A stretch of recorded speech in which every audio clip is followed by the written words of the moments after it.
നമസ്കാരം. 2026 ഓഗസ്റ്റ് 13 ജനാധിപത്യ ഇന്ത്യയുടെ ശ്രീകോവിലായ ഇന്ത്യയുടെ പാർലമെന്റിൽ രാജ്യസഭയിലെ പ്രതിപക്ഷ നേതാവും കോൺഗ്രസ് പ്രസിഡന്റുമായ ശ്രീ മല്ലികാർജുൻ ഖാർഗെ വികാരധീനായി വിങ്ങിപ്പൊട്ടി. 2026 ഓഗസ്റ്റ് 8 ഉത്തരാഖണ്ഡിലെ ഹാന്ദ്വാനിയിലുള്ള രാംലീല മൈതാനിയിൽ താൻ പങ്കെടുത്ത പൊതുപരിപാടിയിലെ വേദിയും പരിസരവും തൻ്റെ സാന്നിധ്യത്താൽ അശുദ്ധമാക്കപ്പെട്ടു എന്ന് പറഞ്ഞുകൊണ്ട് 2 ദിവസങ്ങൾക്ക് ശേഷം 2026 ഓഗസ്റ്റ് 10 ഗംഗാജലം ഉപയോഗിച്ച് ശുദ്ധീകരിച്ച് ശ്രീരാമസേന പ്രവർത്തകർ ഹോമം നടത്തി. ദളിതനായ ഞാനും ഇന്ത്യയിലെ ഭൂരിപക്ഷ ദളിത് സമൂഹവും അപമാനിക്കപ്പെട്ടു. ഇത് ശരിയായ തൊട്ടുകൂടായ്മയാണ്. ഇത് ഐത്താചരണമാണ്. ഭരണഘടനയോടുള്ള വെല്ലുവിളിയാണ്.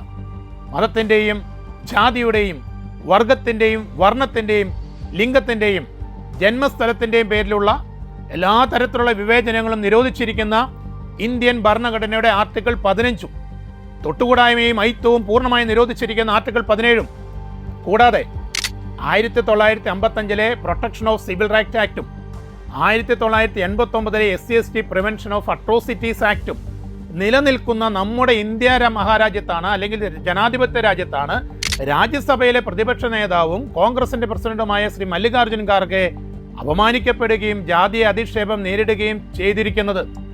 ഇത് രാജ്യത്തിന് തന്നെ അപമാനകരമായ ഒരു കാര്യമാണ്.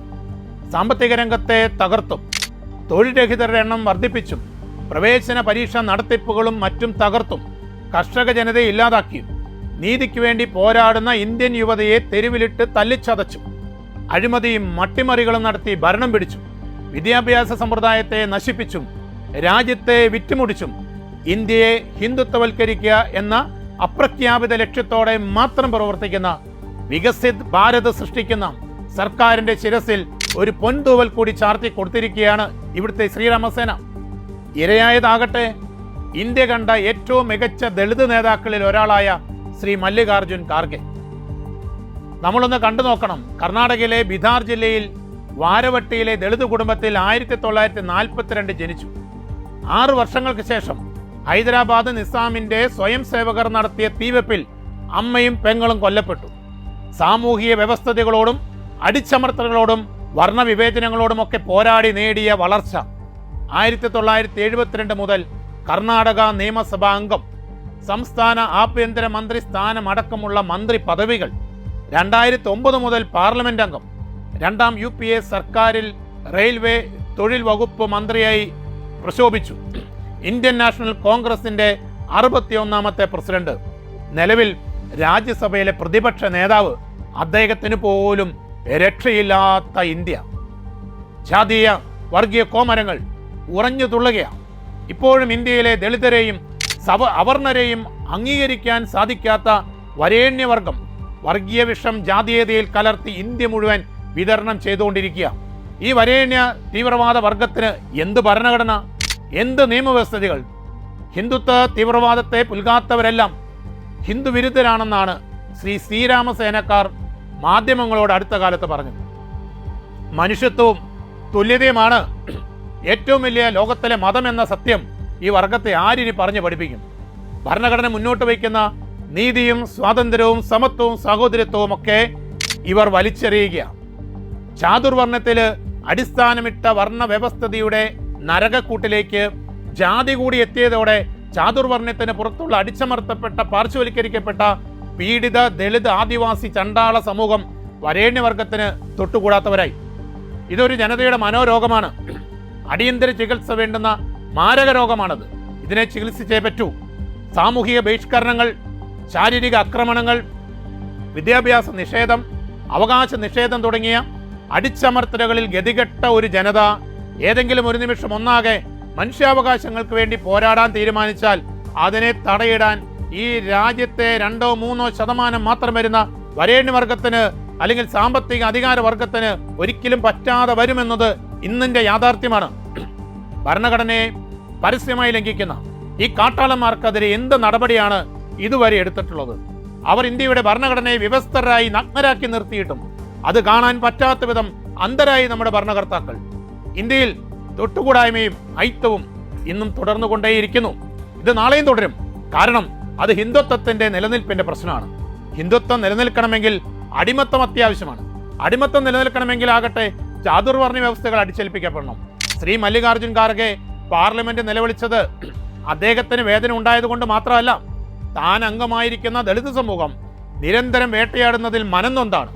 2025 ഡിസംബർ മാസത്തിൽ മധ്യപ്രദേശിലെ റൈസൺ ജില്ലയിൽ ഉദയപുരയിൽ ഭരദ്രാജ് എന്ന വ്യക്തി ഒരു ദളിതന്റെ വീട്ടിൽ പോയി ഭക്ഷണം കഴിച്ചതിന്റെ പേരിൽ അദ്ദേഹം നോൺ ദളിത് കുടുംബമാണ്, ദളിതനല്ലാത്ത കുടുംബമാണ്. പക്ഷെ അദ്ദേഹത്തിന്റെ പഞ്ചായത്ത് അദ്ദേഹത്തെ ബ്രാൻഡ് ചെയ്ത് മുദ്രകുത്തി ആ കുടുംബത്തിന് സോഷ്യൽ ബോയ്ക്കോട്ട് പ്രഖ്യാപിച്ചു. എന്നിട്ട് പറഞ്ഞെന്താണെന്നറിയോ? അവരുടെ വിധിന്യായത്തില് eating food at a Valmiki അല്ലെങ്കിൽ Dalit families house is a sin എന്ന് പറഞ്ഞ ഒരു ദളിതന്റെ കുടുംബത്തിൽ, ഒരു വാൽമീകിയുടെ കുടുംബത്തിൽ ഭക്ഷണം കഴിക്കുന്ന പാപമാണെന്നാണ് അന്ന് പഞ്ചായത്ത് വിധി എഴുതിയത്. അന്ന് നമ്മളാരും ഒന്നും മിണ്ടിയില്ല. 2025 സെപ്റ്റംബറിൽ തമിഴ്നാട്ടിലെ തിരുവാരൂരിൽ ദളിത് സമൂഹം താമസിക്കുന്ന ഒരു സ്ഥലത്തിനടുത്ത് ഹൗസിംഗ് കോളനി സ്ഥാപിക്കുന്നതിനായി ദളിത് വീടുകൾക്ക് ചുറ്റും വലിയ ജാതി മതിൽ കെട്ടി വേർതിരിച്ച് നിർത്തിയത് ലോകം ഞെട്ടലോടെ കണ്ടു. അപ്പോഴും നമ്മളൊന്നും മിണ്ടിയില്ല. കുതിരപ്പുറത്ത് കല്യാണത്തിന് വന്ന പ്രശാന്ത് സോളങ്കി എന്ന് പറയപ്പെടുന്ന ദളിത് യുവാവിനെ വരേണ്യവർഗ്ഗക്കാർ കൂട്ടത്തോടെ മർദ്ദിച്ചത് 2026 ജൂൺ 17 അപ്പോഴും നമ്മളൊന്നും മിണ്ടിയില്ല. അമ്പലത്തിൽ ഒരു പരിപാടി പങ്കെടുക്കുമ്പോൾ മുതിർന്ന ജാതിക്കാരുടെ മുമ്പിൽ കാലിന്മേൽ കാല് കയറ്റി വെച്ചു എന്ന് പറഞ്ഞ ക്രോസ് ലെഗ് വെച്ചു എന്നതിന്റെ പേരിൽ തെക്കൻ തമിഴ്നാട്ടിൽ ഒരു ദളിത് യുവാവിനെ തല്ലിക്കൊന്നപ്പോഴും നമ്മളെല്ലാം നിശബ്ദരായിരുന്നു. പടിഞ്ഞാറൻ മഹാരാഷ്ട്രയിലെ ഒരു ഗ്രാമത്തിൽ ഉന്നത ജാതിക്കാർ കുളിക്കുന്ന ഒരു കിണറ്റിൽ കുളിച്ചതിന്റെ പേരിൽ 3 ദളിത് ബാലന്മാരെ പിടിച്ച് വ്യവസ്ഥരാക്കി അടിച്ച് നഗ്നരാക്കി പരേഡ് നടത്തിയപ്പോഴും നമ്മൾ മിണ്ടിയില്ല. ഗുജറാത്തിലാകട്ടെ ലെതറിന്റെ ഒരു ഷൂസ് ഇട്ടതിന്റെ പേരിൽ മഹേഷ് എത്തോട് എന്ന് പറയപ്പെടുന്ന 13 വയസ്സുകാരൻ ദളിത് ബാലൻ സമാനതകളില്ലാത്തൊരു പീഡനങ്ങളാണ് നേരിട്ടത്. ആ സമയത്തും നമ്മൾ നിശബ്ദനായിരുന്നു. എന്തിനേറെ, ഫേസ്ബുക്കിൽ തന്റെ പേരിനൊപ്പം വരേണ്യ വിഭാഗത്തിന്റെ സ്ഥാനപ്പേരായ സിൻഹ എന്ന ഉപനാമം കൂട്ടിച്ചേർത്തതിന് മൗലിക് യാദവ് എന്ന യുവാവ് അതിക്രൂരമായി ആക്രമിക്കപ്പെട്ടപ്പോഴും നമ്മളൊന്നും മിണ്ടിയില്ല. കാരണം ഇതൊക്കെ കണ്ടും കേട്ടും വേദനിച്ച് മനസ്സ് മരവിച്ച് തകർന്നിരിക്കുമ്പോൾ തനിക്ക് പോലും രക്ഷയില്ല എന്ന് ബോധ്യപ്പെട്ടപ്പോൾ ഗതികെട്ടപ്പോഴാണ് ഇന്ത്യയുടെ പാർലമെന്റിൽ ഈ വരേണ്യ വർഗത്തിന് എല്ലാ ഒത്താശയും ചെയ്തു കൊടുക്കുന്ന ഭരണകൂട ഭീകരന്മാരുടെ മുമ്പിൽ നിന്ന് അദ്ദേഹം അലറിപ്പറഞ്ഞത് you made me feel the sting of untouchability എന്ന്. അതായത് അയിത്തത്തിന്റെ തൊട്ടുകൂടായ്മയുടെ നീറ്റൽ നിങ്ങൾ എന്നെ കൊണ്ട് അനുഭവിപ്പിച്ചു എന്ന്. സ്വന്തം ദേശത്തെ, സ്വന്തം ഗ്രാമത്തിലെ കിണറും പൊതുസ്ഥലങ്ങളും സൗകര്യങ്ങളും ഉപയോഗിക്കാൻ അനുവാദമില്ലാത്ത ഒരു ജനത, പഠിക്കാൻ സ്കൂളും പഠിപ്പിക്കാൻ അധ്യാപകരും കഴിക്കുവാൻ ഭക്ഷണവും ലഭിക്കാത്ത കോടിക്കണക്കിന് കുട്ടികളുള്ള രാജ്യം, സ്വാതന്ത്ര്യം കിട്ടി 80 വർഷമായിട്ടും ഇവിടുത്തെ ദളിതരോടും അധകൃതരോടും ഇന്നും പഴയ മാടമ്പി നിലപാട് തുടരുന്ന ഒരു സമൂഹം കഴിഞ്ഞ 10-12 വർഷക്കാലത്തെ പ്രത്യേകിച്ചുള്ള ഭരണം കൊണ്ട് അയിത്തവും തൊട്ടുകൂടായ്മയും കൂടിയതല്ലാതെ കുറഞ്ഞിട്ടേയില്ല. ഇതിന് പല കാരണങ്ങളുണ്ട്. ഒന്നാമതായിട്ട് ഉദ്യോഗസ്ഥ ഭരണ രാഷ്ട്രീയ തലങ്ങളിലെ വരേണ്യവർഗത്തിന്റെ മേൽക്കോയ്മയാണ്. 2, നീതിപീഠത്തിന്റെ ഉറക്കം നടിക്കില്ല. നാഷണൽ ക്രൈം റെക്കോർഡ്സ് ബ്യൂറോ റിപ്പോർട്ടിന്റെ അടിസ്ഥാനത്തിൽ honourable minister of state for social justice and empowerment Shri Ramdas Athawale രാജ്യസഭയിൽ ശ്രീ സഞ്ജയ് സിംഗ് MP-യുടെ ചോദ്യത്തിന് എഴുതി നൽകിയ മറുപടി നമ്മളെല്ലാം ഞെട്ടിക്കുന്നതാണ്. ഇന്ത്യയിലെ 97% അൺടച്ചബിലിറ്റി കേസുകളും പെൻഡിംഗ് ആണ്. 1955 PCR ആക്ട് അനുസരിച്ച് കുറ്റപത്രം കൊടുത്ത 1242 കേസുകൾ നിലവിൽ പെൻഡിംഗ് ആണ്. 2022 31 കേസുകൾ വിധി പറഞ്ഞപ്പോൾ 30 എണ്ണത്തിലും പ്രതികളെ വെറുതെ വിട്ടു.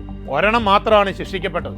ഇനി മറ്റൊന്ന് 1989 SC/ST ആക്ട് അനുസരിച്ച് എടുക്കപ്പെട്ട കേസുകളുടെ കാര്യം നമ്മൾ നോക്കിയാൽ ഇതിലും വിചിത്രമായ ചില കാര്യങ്ങൾ കണ്ടെത്താൻ വേണ്ടി പറ്റും.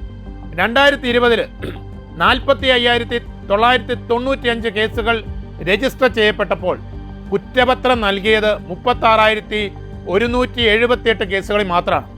2023 53,372 കേസുകൾ രജിസ്റ്റർ ചെയ്യപ്പെട്ടു. 2024 48,669 കേസുകൾ രജിസ്റ്റർ ചെയ്യപ്പെട്ടിട്ടുണ്ട്. എന്നാൽ ശിക്ഷിക്കപ്പെട്ട കേസുകളുടെ എണ്ണമാണ് നമ്മൾ നോക്കേണ്ടത്. 2020 4,855 കേസുകൾ മാത്രമാണ് ശിക്ഷിക്കപ്പെട്ടത്. 2023 7,884 കേസുകൾ. 2024 5,192 കേസുകൾ. ഇനി 2025 national crime records bureau report അനുസരിച്ച് ഇന്ത്യ മഹാരാജ്യത്തിന്റെ ഉള്ളിലെ വിവിധ കോടതികളിലായി പെൻഡിങ്ങിൽ കിടക്കുന്ന SC/ST കേസുകൾ എത്രയാണെന്നറിയോ? 3,07,355 കേസുകൾ. പ്രിയമുള്ളവരെ, പിന്നെ എവിടുന്നാണ്, എങ്ങനെയാണ് സാധാരണ ജനത്തിന് നീതി ലഭിക്കുക? എങ്ങനെയാണ് അധിക്ഷേപങ്ങളും തൊട്ടുകൂടായ്മയും ഐത്യമൊക്കെ ഉണ്ടാകാതിരിക്കുക? നീതിപീഠങ്ങൾ ഉണർന്നെഴുന്നേറ്റേ പറ്റൂ. അവർ നടിക്കുന്ന ഉറക്കം നടിക്കുന്ന അവസ്ഥയിൽ നിന്ന് അവർ ഉണർന്നേ പറ്റൂ. മൂന്നാമതായി ഏറ്റവും പ്രധാനപ്പെട്ട കാര്യം ക്രൈസ്തവ മിഷണറി പ്രവർത്തനങ്ങളുടെ മെല്ലെപ്പോക്കാണ്. ഇന്നത്തെ ഇന്ത്യയിൽ അല്ലെങ്കിൽ ഇന്ത്യയെ രൂപപ്പെടുത്തുന്നതിൽ ക്രൈസ്തവ മിഷണറിമാർ വഹിച്ച പങ്ക് നമുക്കൊന്നും വിവരിക്കാൻ പറ്റാത്തതാണ്. അവർ മനുഷ്യരായി കാണാൻ പഠിപ്പിച്ചു. എല്ലാവരും ദൈവത്തിന്റെ മക്കളാണെന്ന് പഠിപ്പിച്ചു. എല്ലാവർക്കും ഒരേപോലെ വിദ്യാഭ്യാസവും ചികിത്സയും നൽകി. എല്ലാവരെയും ഒന്നിച്ചിരിക്കാനും ഒരുമിച്ച് ഒരേ വേദി പങ്കിടാനും പഠിപ്പിച്ചു. ഉദ്യോഗസ്ഥ രാഷ്ട്രീയ ഭരണ തലങ്ങളിലേക്ക് പാവപ്പെട്ടവരെയും ആദിവാസികളെയും ദളിതരെയും ഉന്നതകുല ജാതരോടൊപ്പം കൈപിടിച്ചുയർത്തി ഈ നാട്ടിൽ നിലനിന്നിരുന്ന തൊട്ടുകൂടായ്മയ്ക്കും ഐത്തത്തിനും അനാചാരങ്ങൾക്കും അന്ധവിശ്വാസങ്ങൾക്കുമെതിരെ അവർ ധീരതയോടെ പോരാടി. ഫലമോ ഇന്നത്തെ ഇന്ത്യ രൂപപ്പെട്ടു. ഒരു ഉദാഹരണം മാത്രം പറയാൻ ആഗ്രഹിക്കുക. ഇന്ത്യയിൽ സതി എന്ന ദുരാചാരം നിയമം മൂലം നിരോധിക്കപ്പെടുന്നത് 1829. അതിന് നേതൃത്വം കൊടുത്ത രാജാറാം മോഹൻ റായ് ജനിക്കുന്നത് 1772. രാജാറാം മോഹൻ റായ് ജനിക്കുന്ന 1772 173 വർഷങ്ങൾക്ക് മുമ്പാണ് ഈ ഇന്ത്യയുടെ ഇങ്ങേ അറ്റത്ത് 1599 ഉദയംപേരൂർ എന്ന സ്ഥലത്ത് വെച്ച് ഉദയംപേരൂർ സൂനകദോസ് നടക്കുന്നത്. ആ സൂനകദോസിൽ വെച്ച് സതി നിർത്തലാക്കി ഉത്തരവ് ഇറക്കിയിരുന്നു.